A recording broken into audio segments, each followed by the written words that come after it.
भतरा चिबौनी मंगिया जरौनी सुना ये सखी सच कहतानी। भतरा चिबौनी मंगिया जरौनी मीठी मीठी बोली में फंसाई दियो रे। कहा कहीं सखी बगल के गोतनी। अच्छा अरे मीटिंग से पैसा उठावाई दियो रे, बंधन बैंक से लोन दिलावा ही दियो रे। अरे मीटिंग से पैसा उठावाई दियो रे। भतरा चिबौनी मंगिया जरौनी सुना ये सखी सच कहतानी। भतरा चिबौनी मंगिया जरौनी मीठी मीठी बोली में फंसाई दियो रे। कहा कहीं सखी बगल के गोतनी। अच्छा अरे मीटिंग से पैसा उठावाई दियो रे, बंधन बैंक से लोन दिलावा ही दियो रे। अरे मीटिंग से पैसा उठावाई दियो रे।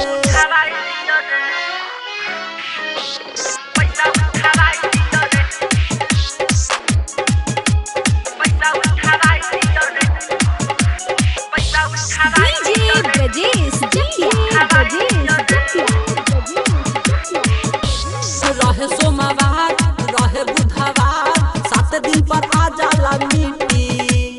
पैसा उठा के दिहले बा सैया कहिले बा हमारा से चीटिंग। ओहो रहे सोमवार रहे बुधवार 7 दिन पर आ जाला मीटिंग। पैसा उठा के दिहले बा सैया कहिले बा हमारा से चीटिंग। उहे अभगली मिल के ठगली। उहे अभगली मिल के ठगली झूठो में टेंशन दिलावाई दियो रे। कहा कहीं सखी बगल के गोतनी। अच्छा अरे मीटिंग से पैसा उठावाई दियो रे, बंधन बैंक से लोन दिलावाई दियो रे। और मीटिंग से पैसा उठावाई दियो रे।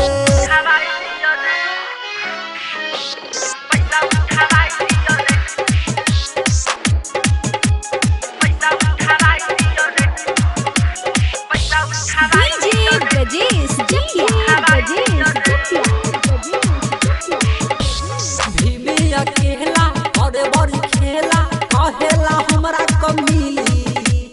रबिया बेसरम कदेला गरम लागता जिला अब हिली। साचो